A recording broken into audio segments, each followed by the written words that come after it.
Hello friends, अपना शिक्षक YouTube channel में बहुत बहुत स्वागत है आपका। एमपी शिक्षक भर्ती वर्ग 2, 3 व C TET, UP TET, H TET, REET व सभी भर्ती परीक्षाओं के लिए चैनल को सब्सक्राइब करना है और साथ ही बेल आइकन के बटन को भी प्रेस करना है, जिससे कि आपको डेली बेसिस पर नोटिफिकेशन मिलती रहे। तो फ्रेंड्स, पीईबी का जो कठिनाई स्तर आ रहा है अभी एग्ज़ाम में, उसी के लेवल का ये बिल्कुल प्रश्न पत्र है। तो आपको शुरू से लगाकर एक आखिरी तक आपको बने रहना है वीडियो के साथ। तो इसमें देखते हैं, पहला क्वेश्चन है, बुद्धि के पदानुक्रमिक मॉडल में प्रेक्षण की योग्यता को जिस समूह में रखा जाता है वह है। तो सबसे पहले तो जो बुद्धि के पदानुक्रमिक मॉडल है, बुद्धि का पदानुक्रमिक मॉडल किसने दिया है? तो वो दिया है बर्ट एवं वर्नर ने। तो लेके चलते हैं इसको, जिस समूह में रखा गया है उसको, तो वो कौन सा समूह है? वो है गामक। अगला है, त्रिआयामी बुद्धि सिद्धांत के अनुसार विषय वस्तु में सम्मिलित तत्व है। तो सबसे पहले तो त्रिआयामी बुद्धि का सिद्धांत किसने दिया है? तो वो दिया है अपने गिलफोर्ड महोदय ने। दूसरी बात, विषय वस्तु की बात हो रही है, तो त्रिआयामी, तो त्रिआयामी में क्या चीज़ है? त्रिआयाम कौन से हैं? तो त्रिआयाम है, पहला है अपना संक्रिया है, दूसरा है अपना विषय वस्तु है, और तीसरा है अपना उत्पाद। तो इसके विषय वस्तु दूसरे नंबर का जो है उसके बारे में पूछ रहा है कि विषय वस्तु में सम्मिलित तत्व है, तो संज्ञान, स्मृति, रूपांतरण और व्यवहार। तो अपना डी ऑप्शन सही जाएगा, उसमें है व्यवहार। अगला है क्वेश्चन, थर्स्टन द्वारा दिए गए समूह कारक सिद्धांत में निम्न योग्यता सम्मिलित नहीं है। तो यहाँ पर थर्स्टन ने कौन सा सिद्धांत दिया है? तो उसने दिया है समूह कारक सिद्धांत। तो जो इसमें योग्यता सम्मिलित नहीं है तो वो है अपनी यांत्रिक नहीं है, उसमें अंक, शब्द और तर्क हैं। अगला है क्वेश्चन, स्टैनफोर्ड बिने स्केल से एक व्यक्ति के निम्नलिखित गुणों को मापा जाता है। तो स्टैनफोर्ड बिने स्केल है, उसका जो है उस परीक्षण किया जाता है या उस गुण को नापा जाता है, वो गुण है बुद्धि, बौद्धिक बोलेंगे उसको अपन। अगला है, गिलफोर्ड के बुद्धि संबंधी मॉडल में निम्नलिखित में से कौन सा आयाम नहीं है? अब मैंने बताया है त्रिआयामी सिद्धांत है गिलफोर्ड का बुद्धि का, तो उसमें पहला है संक्रिया। तो संक्रिया को यहाँ पर दे दिया उसने प्रक्रिया, ये एक ही नाम है उसका। दूसरा है विषय वस्तु, तो उसने दे दिया अंतर्वस्तु। और तीसरा है उत्पाद, तो उत्पाद का अर्थ ये होता है परिणाम। तो बच कौन रहा है अपना? नहीं दिया है, तो बच रहा है अपना विषय विशिष्ट तत्व। तो ये ऑप्शन अपना सही होगा, क्योंकि एग्जाम में जो शब्द है उसकी शब्दावली को थोड़ा चेंज करके दे रहे हैं, इसी से सारे स्टूडेंट कंफ्यूज है। अगला है, बुद्धि के त्रिआयामी सिद्धांत के अनुसार बुद्धि के कारकों की संख्या कितनी है? तो बुद्धि के जो कारकों की संख्या है वो है 120। अगला है क्वेश्चन, जिस सिद्धांत के अनुसार बुद्धि ही सर्वशक्तिशाली है और वह ही सभी मानसिक क्रियाओं पर नियंत्रण रखती है, तो उसमें बुद्धि का एक सिद्धांत वाली बात हो रही है। बुद्धि का एक सिद्धांत किसने दिया है? एक तत्व का सिद्धांत। तो यहाँ पे एक तत्व ही अपना सही होगा, क्योंकि बुद्धि का एक तत्व ही सर्वशक्तिशाली है। तो अपना डी ऑप्शन सही होगा, एक तत्व या एक कारक सिद्धांत। अब दूसरा क्वेश्चन है, बुद्धि का निरंकुशवादी सिद्धांत किसकी देन है? निरंकुशवादी मतलब कि एक ही का प्रयोग होना, या फिर एक ही का अधिपत्य होना, एक ही कारक होना। तो पहला ऑप्शन देखते हैं अपन, जिसने बुद्धि को अहम पूर्वक संप्रत्यय बताया। दूसरा, जिसने बुद्धि को कोशों द्वारा समझाया। तीसरा, जिसने बुद्धि को समायोजन की योग्यता कहा। और चौथा ऑप्शन है अपना, जिसने प्रथम बुद्धि प्रेक्षण का निर्माण किया। तो प्रथम, ये ऑप्शन अपना सही जाएगा।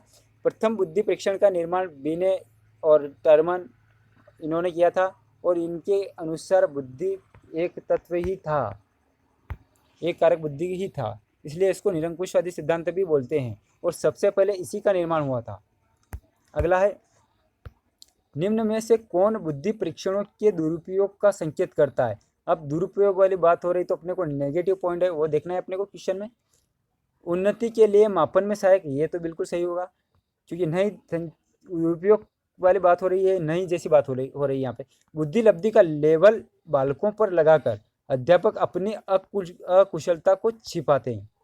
तीसरा है, बालकों को वर्गीकृत करने में, अधिगम प्रक्रिया को बेहतर बनाने में। तो अपना बी ऑप्शन सही जाएगा, बुद्धि लब्धि का लेवल बालकों पर लगाकर अध्यापक अपनी जो कुशलता है उसको छिपा लेता है, और अपनी कुशलता के बारे में जो कमी है उसको वह प्रतिरूप या फिर उसको बोलते हैं हस्तांतरित कर देता है बालकों के ऊपर, के बालकों का जो लेवल है वही कमज़ोर है, बुद्धि का लेवल।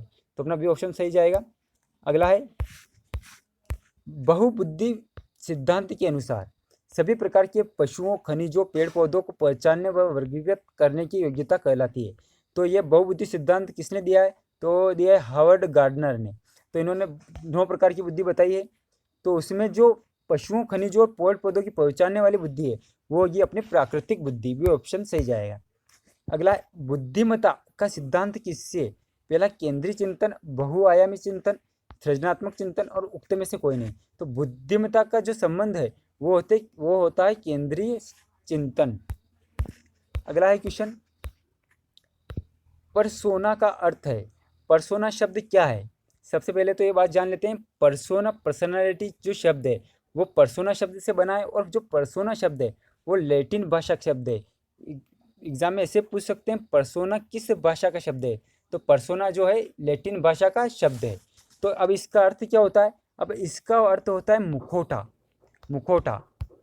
तो इसमें जो व्यक्ति का जो वास्तविक चरित्र है वो छिपा हुआ रहता है। तो इसका ऑप्शन देखते हैं अपन, नाटक, व्यक्तित्व, व्यक्ति और उक्त में से कोई नहीं। तो अपना डी ऑप्शन ही सही जाएगा, उक्त में से कोई नहीं। अगर यहाँ पर वो ऐसा पूछ लेता है कि परसोना का अर्थ क्या है, तो उसका अर्थ होगा मुखौटा। अगला है क्वेश्चन, बाहरी अभ्यास या बाह्य अभ्यास के आधार पर व्यक्तित्व का वर्णन कहा जाता है। तो बाहरी अभ्यास, अब व्यक्तित्व की बात हो रही है और बाहरी व्यक्तित्व की बात हो रही है, तो यहाँ पर गहन दृष्टिकोण तो होगा नहीं। सतही दृष्टिकोण, इसको भी देखेंगे, मानकीय दृष्टिकोण और प्रक्षेपणात्मक दृष्टिकोण। तो इसका सही जाएगा सतही दृष्टिकोण। सतही मतलब कि ऊपर रहता है वो, और बाहरी पूछा है अपने। तो अगला है क्वेश्चन अपना, व्यक्तित्व को मनोदैहिक व्यवस्थाओं का गत्यात्मक संगठन कहा है। अब व्यक्तित्व को मनोदैहिक व्यवस्थाओं का गत्यात्मक संगठन किसने कहा है? तो ये कहा है अपने आल्पोर्ट महोदय ने। अगला है क्वेश्चन, व्यक्तित्व का अंतर्मुखिता बहिर्मुखिता के रूप में वर्गीकरण दिया है। अब व्यक्तित्व का जो अंतर्मुखी और बहिर्मुखी रूप है उसका वर्गीकरण किसने दिया है? तो वो शेल्डन, क्रेस्मर, स्पेगनर और युंग नहीं, युंग होगा यहाँ पे, और ये ऑप्शन अपना सही है, युंग। अगला है पिकनिक, एथलीट और नामक वर्गीकरण दिया है। तो ये हिप्पोक्रेट्स, केशमर, शेल्डन और स्पेगनर। तो अपना केशमर ऑप्शन बी ऑप्शन अपना सही होगा। अगला है अंतर्मुखी व्यक्तित्व की विशेषता है। संदेही और शंकालु। अब ये एकांत प्रिय तो होते हैं अंतर्मुखी, और अपने विचारों में लीन, ये भी सही है, और उक्त में सही। अब ये दोनों सही जा रहे हैं तो अपने को उक्त सभी लगाना पड़ेगा। अगला है किस कारक की प्रबलता होने पर व्यक्तित्व समायोजित रहता है? पहला है इदम, अहम, पराहम और शारीरिक बल। तो इदम, अहम और पराहम ये फ्राइड ने दिए हैं मनोविश्लेषणात्मक सिद्धांत के अंतर्गत। तो जो व्यक्तित्व समायोजित रहता है वो होता है अहम के अंतर्गत। यहाँ पर ऐसे पूछ सकता है इड, है ना, और ईगो और सुपर ईगो, इन्हीं का इंग्लिश में नाम है इनका। तो अहम इसका सही आंसर होगा। इनमें 3 स्टेप है, पहली इदम स्टेप है, दूसरी अहम है, और तीसरी स्टेप है परमहम। और ये फ्राइड ने दी है, सिगमंड फ्राइड ने। इस बात को ध्यान रखना है। अगला है मूल्यांकन हेतु अपनाई जा सकने वाली विधियां हैं। पहली है निरीक्षण व साक्षात्कार, ये विधि भी है। पड़ताल सूची व प्रश्नावली, ये भी है। संचित अभिलेख व सामयिक जांच, ये भी है। तो अपना चौथा ऑप्शन अपना सही जाएगा, उपयुक्त सभी। नैदानिक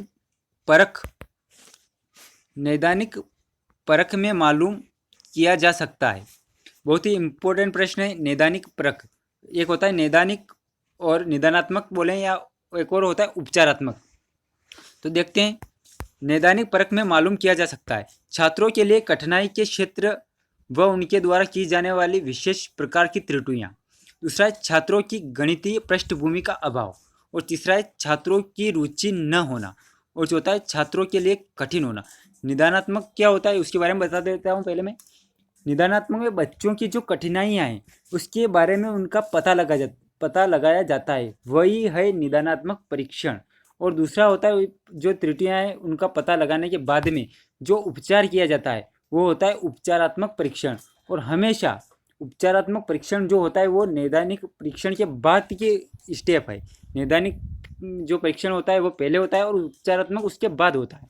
तो अपना ये ऑप्शन सही जाएगा। अगला है मूल्यांकन प्रक्रिया के त्रिकोणात्मक रूप से किसके द्वारा प्रदर्शित किया गया था। तो वो है मूल्यांकन को जो त्रिकोणात्मक रूप से जो प्रदर्शित किया गया था वो था अपना डॉक्टर ब्लूम। अगला है सर्वप्रथम वुडवर्थ ने निर्माण किया। तो वुडवर्थ जो मनोवैज्ञानिक वे व्यवहारवादी मनोवैज्ञानिक है। एक चीज़ और बता देता हूँ मैं, कभी एग्जाम में आ जाए। और इन्होंने सबसे पहले निर्माण किया था तो वो है प्रश्नावली विधि का। अगला है प्रक्षेपी विधियां व्यक्तित्व का मापन करती है। प्रत्यक्ष रूप से, अप्रत्यक्ष रूप से, प्रत्यक्ष व अप्रत्यक्ष रूप से, कभी प्रत्यक्ष कभी अप्रत्यक्ष। तो हमेशा ध्यान रखना है जो प्रक्षेपी विधियां हैं वो हमेशा अप्रत्यक्ष रूप से व्यक्तित्व का मापन करती है।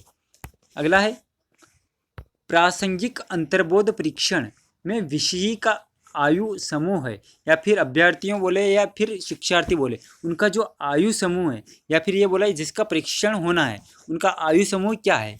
तो अपना सी ऑप्शन सही जाएगा, उसका है 11 से 14 वर्ष। अगला है TAT व्यक्तित्व परीक्षण की कौन सी विधि का प्रकार है। TAT आत्मनिष्ठ विधि है, अप्रक्षेपी विधि है, अर्ध प्रक्षेपी विधि है या फिर प्रक्षेपी विधि है। तो जो TAT परीक्षण विधि है वो है प्रक्षेपी विधि।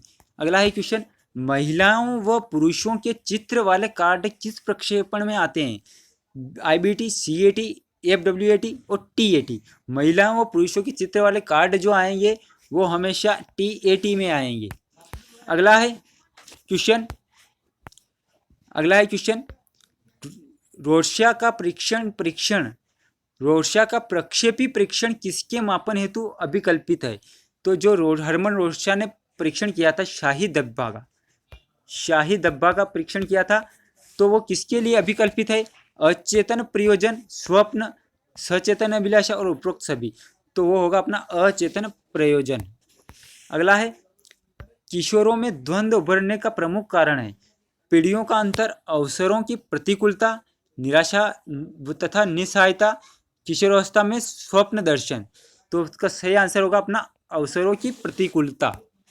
अगला है पाठ्यचर्या है। अब पाठ्यचर्या क्या है। पहला ऑप्शन है शिक्षण पद्धति एवं पढ़ाई जाने वाली विषय वस्तु।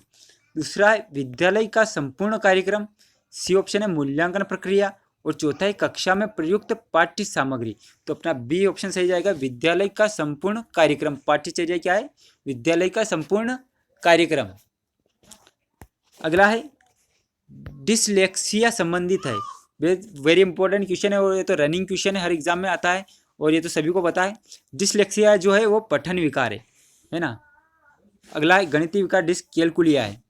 और जो गतिक कौशल है उसमें डिस्पेक्सिया आएगा।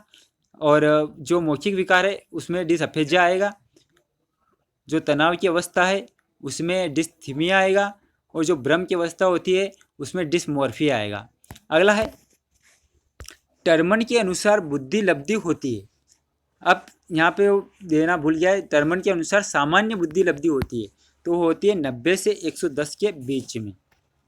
अगला है जब बच्चे को कोई नियम या सिद्धांत सिखाना हो तो अध्यापक प्रयोग करेगा।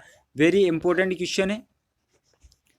तो इसके लिए क्या करेगा, जब बच्चे को कोई नियम या सिद्धांत सिखाना है तो अध्यापक क्या करेगा। अगर आपको यह पता है कि नियम से उदाहरण की ओर कौन सी विधि जाती है, उदाहरण से नियम की ओर कौन सी विधि जाती है, तो आपका आंसर करेक्ट जाएगा। इसमें नियम तो दिया है परंतु नियम की तरफ जाना है तो उदाहरण से नियम की तरफ जाएंगे, क्योंकि नियम सिखाना है तो पहले उदाहरण देना पड़ेगा और फिर नियम की तरफ जाएंगे, नियम निकालेंगे उदाहरण से। तो यह आगमन विधि, क्योंकि आगमन विधि हमेशा उदाहरण से नियम की तरफ जाती है और यहाँ पे नियम का सिद्धांत अपने को सिखाना है। निगमन विधि जो है नियम से उदाहरण की तरफ आती है। आगमन विधि छोटी कक्षाओं के लिए होती है, निगमन विधि बड़ी कक्षाओं के लिए होती है। अगला है शामपाठ पर लिखते समय सबसे महत्वपूर्ण है अच्छा लेख लिखने की स्पष्टता, बड़े अक्षर और छोटे अक्षर। तो अच्छा लेख अपना ऑप्शन सही होगा। अगला है भूल भुलैया परीक्षण के लिए उपयुक्त आयु है। तो इसके लिए उपयुक्त आयु है 5 से 10 वर्ष। अगला है समायोजन की प्रक्रिया है, स्थिर है, गतिशील है, स्थानापन्न है और अवरोधी है। तो जो समायोजन की प्रक्रिया होती है वो हमेशा गतिशील होती है। तो अपना बी ऑप्शन सही जाएगा।